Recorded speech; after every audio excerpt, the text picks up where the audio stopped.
Uno que coincide con cada detalle descrito en la Biblia. Una montaña cercada, vigilada, prohibida. No está en Egipto, ni en el lugar donde muchos creían que debía estar, sino en Arabia, justo donde la Biblia sitúa a Moisés cuando se encontró con Dios. Durante siglos hemos estado mirando la montaña equivocada. Éxodo 19:18 nos dice: el monte Sinaí humeaba completamente porque el Señor había descendido sobre él en fuego. Y ahora, por primera vez, investigadores creen que hemos hallado esa misma montaña donde se originó aquel fuego divino. Altares de piedra, una roca partida, una cumbre ennegrecida y barreras antiguas aún en pie. ¿Por qué esta evidencia ha permanecido oculta? ¿Y por qué emerge ahora en nuestra generación?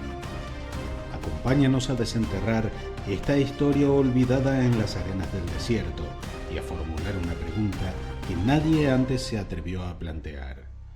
¿Y si el verdadero monte Sinaí ha sido descubierto en un lugar inesperado? Evidencia esculpida en piedra. Todo lo que la Biblia describe, aquí está. El libro del Éxodo no nos ofrece una alegoría simbólica ni un retrato ambiguo. Es una historia detallada con ubicaciones, objetos y acciones específicas. No solo el fuego y el estruendo divino, sino referencias geográficas, rituales, estructuras concretas. Si este relato es historia verdadera, entonces las huellas físicas de este encuentro aún deberían existir. Y en el noroeste de Arabia podría ser así. Comencemos con la roca partida. En Éxodo 17, el pueblo de Israel, recién liberado de Egipto, clamaba desesperadamente por agua. Dios ordenó a Moisés golpear una roca en Horeb. Al hacerlo, brotó agua milagrosamente. Ahora, en el desierto de Arabia, dentro de lo que se creía la antigua tierra de Madián, existe una gigantesca roca de granito de más de 18 metros de altura, dividida exactamente por la mitad. Aislada, sin conexión a ninguna formación geológica cercana que sugiera erosión natural. Y a su base, profundas hendiduras en la piedra que parecen canalizar un antiguo flujo de agua, en un lugar donde la lluvia casi no cae. ¿Podría ser la misma roca que Moisés golpeó? Al menos, la coincidencia con la descripción bíblica es asombrosa. Más abajo, un altar de grandes piedras planas, rodeado de grabados de toros y becerros. Un arte extraño en el contexto árabe, pero inquietantemente familiar para quienes conocemos Éxodo 32, cuando los israelitas hicieron el becerro de oro mientras Moisés tardaba en bajar de la montaña. No son simples adornos, son símbolos de desobediencia, reflejan fielmente las Escrituras. Éxodo 24:4 dice que Moisés erigió 12 columnas representando las 12 tribus de Israel. Esto no es mito, es evidencia arqueológica que respalda el texto bíblico. Al juntar todos estos elementos, una verdad se impone. Esta montaña cuenta la historia bíblica, no como metáfora, sino en toda su literalidad. Y esa montaña olvidada de Arabia, Al-Alus, se yergue lejos de las fronteras conocidas de la península del Sinaí, silenciosa, escarpada, casi ignorada por el mundo. Jebel Al-Alus, en el extremo noroeste de Arabia Saudita, es la antigua tierra de Madián. Aquí, la historia toma un giro inesperado. La Biblia nos cuenta que tras matar a un capataz egipcio, Moisés huyó de Egipto y se estableció en la tierra de Madián, no en Egipto, sino en Arabia. Se casó con la hija de Jetro, un sacerdote madianita, y pastoreó ovejas en esa tierra. Fue precisamente cerca del monte Horeb, en ese territorio, donde Moisés tuvo el encuentro con la zarza ardiente. Esto significa que desde el inicio de la historia, la geografía coloca a Moisés en Arabia, no en el monte Sinaí, como muchos han creído. Si el monte de Dios estaba en Madián, entonces podría ser realmente Jebel Al-Alus. Pero esta montaña no es un destino turístico. No aparece en folletos ni hay filas de autobuses o puestos de recuerdos. Durante años, las autoridades saudíes han cercado la zona, apostando guardias armados y restringiendo el acceso a investigadores foráneos. Una zona estrictamente protegida en medio del desierto. Eso, por sí solo, despierta preguntas profundas. ¿Por qué se oculta este lugar? ¿Por qué tanta vigilancia en un pico olvidado? Pero lo que hace a Jebel al-Lawz verdaderamente extraordinario es su similitud increíblemente precisa con el relato bíblico. Con más de 2.400 metros de altura, es uno de los picos más elevados de la región. Su cima está visiblemente ennegrecida, como si hubiera sido abrasada por el fuego divino. Sin embargo, justo debajo de la superficie, las rocas conservan su color natural de granito. Esto ha llevado a algunos a sugerir que la montaña fue expuesta a un calor extremo, quizás provocado por un rayo o por algo aún más extraordinario. En Éxodo se nos dice que el Señor descendió sobre el monte en medio del fuego. ¿Podría esta cumbre carbonizada ser el vestigio físico de aquel momento sagrado? El terreno que rodea la montaña es amplio, lo suficientemente extenso como para albergar un campamento masivo, tal como el que habrían necesitado los israelitas durante su estancia. Se han hallado indicios de antiguos pozos y áreas de pastoreo, capaces de sostener tanto a personas como a ganado. Los beduinos locales, generación tras generación, no solo llaman a este monte Jebel al-Lawz, sino también Ibal Musa, la montaña de Moisés. Ellos sabrían algo que apenas ahora comenzamos a redescubrir, mientras estudiosos y peregrinos han enfocado su atención durante siglos en una montaña ubicada en Egipto, una que no encaja del todo con la narrativa bíblica. Este silencioso pico de Arabia, casi intacto y en gran medida restringido al público, podría ser el verdadero testigo de un encuentro divino. ¿Por qué está cercado? ¿Por qué se oculta del mundo?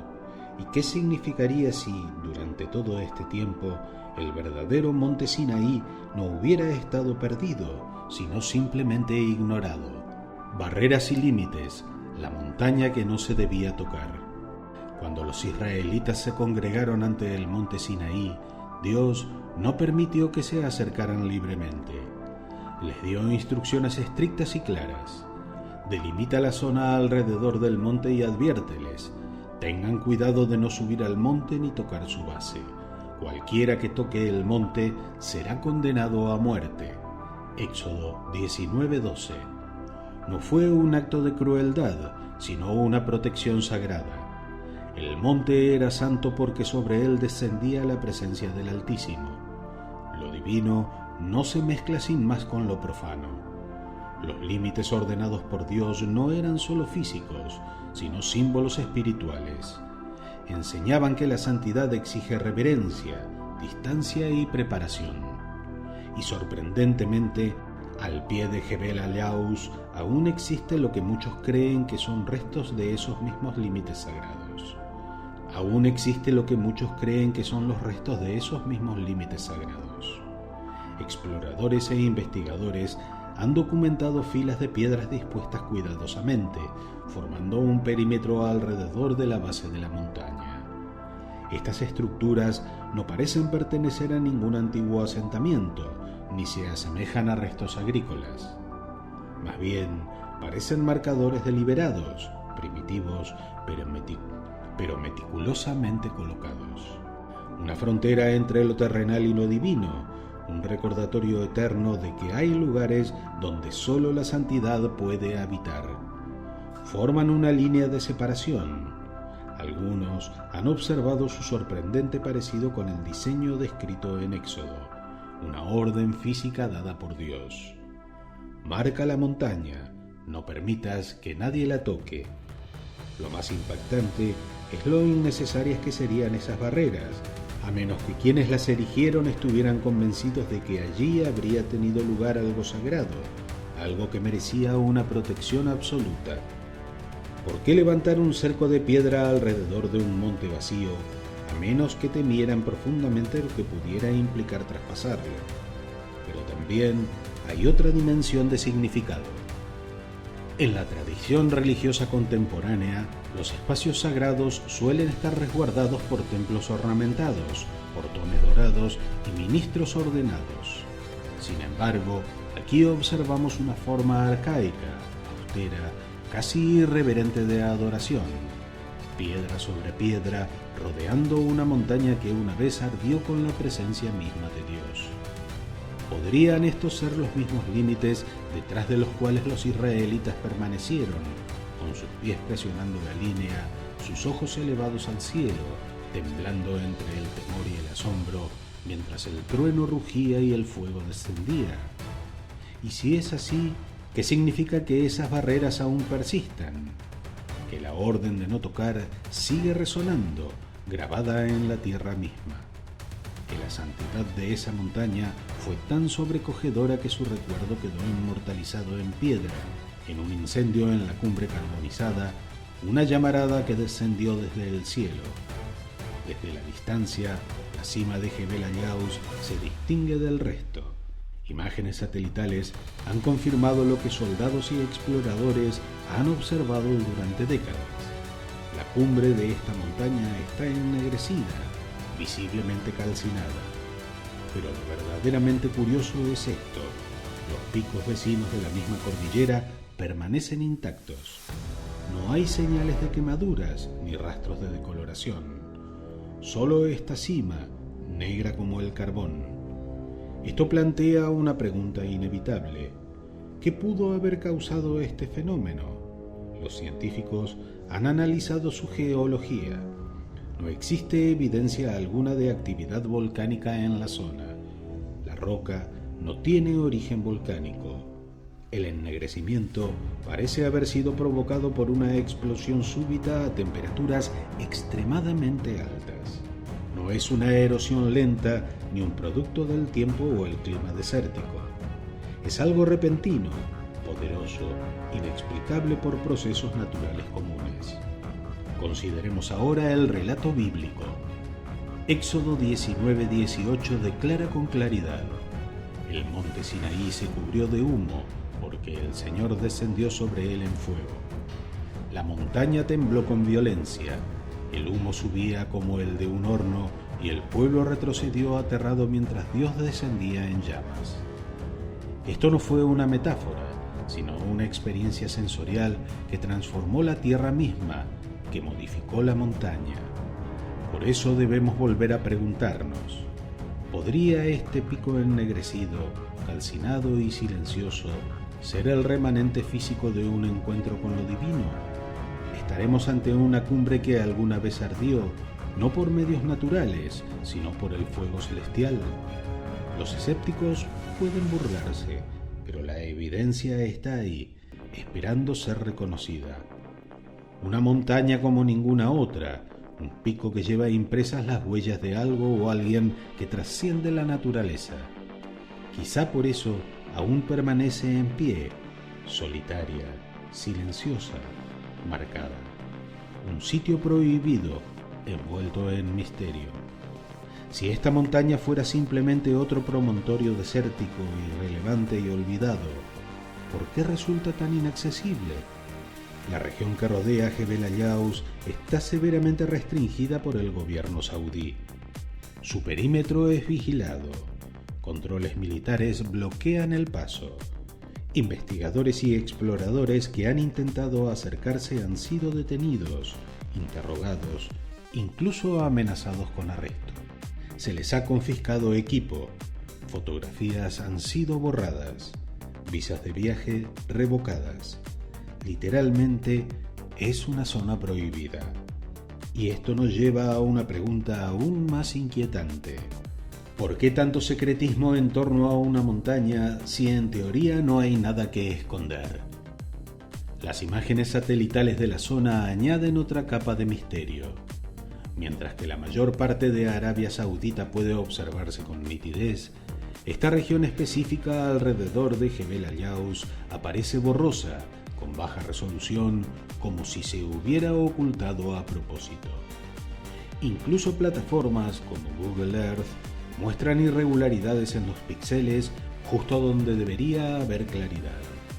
Un velo digital sobre un misterio milenario, un enigma que espera ser revelado. No se conoce ninguna base militar en esa zona, ni oleoductos, ni instalaciones gubernamentales. Solo una antigua montaña cercada, oculta y vigilada. Entonces, ¿qué puede tener de peligroso un monte para justificar semejante nivel de resguardo? Si la respuesta es nada, ¿por qué actuar como si fuera todo? Si la respuesta es algo sagrado, algo que confirma las Escrituras, entonces debemos considerar que el secretismo no responde solo a motivos de seguridad, sino a un control mucho más profundo.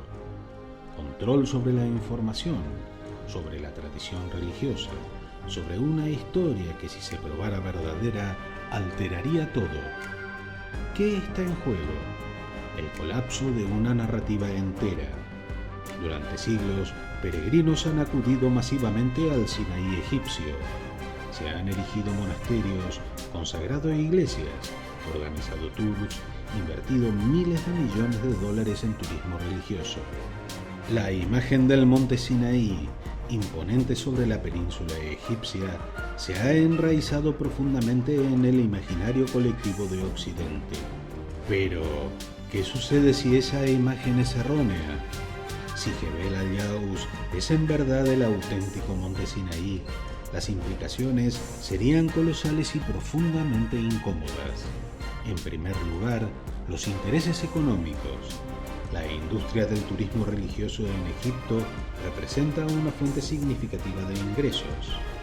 Un cambio de localización implicaría pérdidas masivas, derrumbes de infraestructura turística y una transformación radical en la percepción internacional de ese lugar sagrado. En segundo lugar, las tradiciones religiosas. Iglesias de múltiples denominaciones, especialmente las ramas ortodoxas y católicas orientales, han construido rutas espirituales, doctrinas y prácticas enteras alrededor del Sinaí tradicional. Aceptar un error de ubicación obligaría a revisar siglos de arte, enseñanza y simbolismo. En tercer lugar, la esfera académica. Por décadas, la teoría de que el monte Sinaí está en Arabia ha sido descartada por los estudiosos bíblicos más influyentes. Los críticos la han tildado de extrema, especulativa, incluso absurda. Pero la evidencia se acumula y se vuelve cada vez más difícil de ignorar. Con ella emerge la posibilidad de que la academia convencional haya estado equivocada, no por malicia, sino por costumbre, por tradición, por repetición. Y allí reside la resistencia más profunda, porque cuando la verdad amenaza la comodidad, la mayoría no la celebra, la evita. Las instituciones se atrincheran, las economías se blindan y hasta los buscadores sinceros de la verdad deben evaluar el costo de enfrentarla. Profecía esculpida en piedra, una montaña destinada a esta generación. En los últimos días, el monte de la casa del Señor será establecido como la más alta de las montañas. Será exaltado sobre los collados y los pueblos confluirán hacia él. Miqueas 4:1. Estas palabras fueron escritas hace milenios. Se refieren no solo a una elevación física, sino a un despertar espiritual. Isaías y Miqueas anuncian un tiempo en que Dios restablecerá su montaña, cuando las miradas volverán a su voz y la verdad antes velada saldrá a la luz. Y en Lucas 8:17 Jesús declara: nada hay oculto que no llegue a manifestarse, nada secreto que no llegue a conocerse ni a salir a la luz. Podría ser que el hallazgo de esta montaña no sea fortuito, sino el cumplimiento puntual del anuncio. Vivimos en una era en que antiguos secretos se exponen. La tecnología revela lo que el desierto escondía. La arqueología supera al mito. Imágenes satelitales, escaneos terrestres y testimonios convergen sobre una montaña ignorada durante siglos. Quizás no sea casualidad, quizás Dios esté destapando lo que yacía enterrado, porque esta generación necesita despertar. El redescubrimiento de esta cumbre no es solo un hito histórico, es una alarma espiritual. Es como si las piedras mismas clamaran, como si Dios volviera a convocar a su pueblo a escuchar, recordar y regresar. Si el monte Sinaí ha sido realmente localizado, esto trasciende la arqueología. Es profecía esculpida en piedra que se revela en su tiempo. ¿La recibirá el mundo o la sepultará otra vez? Ahora nos hallamos en una encrucijada. La evidencia, fotografías, datos geológicos, puntos de referencia señalan algo extraordinario, antiguo y sagrado. Pero la cuestión no es si la montaña existe, la cuestión es, ¿la reconoceremos? Muchos no lo harán, no porque la verdad sea dudosa, sino porque resulta incómoda. Aceptar que el Sinaí está en Arabia implica cuestionar lo que siempre se afirmó. Reconocer que la tradición pudo desviarnos y reexaminar la palabra como búsqueda activa, no simple herencia. La verdad auténtica exige algo de nosotros: humildad, respuesta, cambio de mente. Sin embargo, la mayoría preferiría la comodidad a la confrontación, el silencio a la transformación. Entonces preguntamos, ¿volverá esta generación a enterrar la verdad o resurgirá de las piedras y lo cambiará todo? Si esta montaña es realmente el lugar donde Dios habló con Moisés, ¿por qué ha quedado al descubierto en nuestra época? No se trata solo de resolver un misterio antiguo, es una invitación, un desafío más profundo. Si Dios revela su montaña ahora, ¿qué quiere que contemples? Este momento no versa sobre turismo ni teoría, sino sobre fe, obediencia y oportunidad. No estás convocado solo a observar, sino a responder. Te invitamos a orar, reflexionar, investigar y compartir. Porque si este es de veras el monte donde resonó la voz de Dios, quizás, solo quizás, Él esté hablando de nuevo y esta vez te esté hablando a ti. Los misterios del cielo no son cuentos, son llamados a despertar el alma. Si esto tocó tu espíritu, suscríbete, comparte la revelación y cuéntame qué te sorprendió o con qué verdad te quedas. Nos vemos en el próximo Enigma de Misterios Sagrados, donde lo eterno se revela.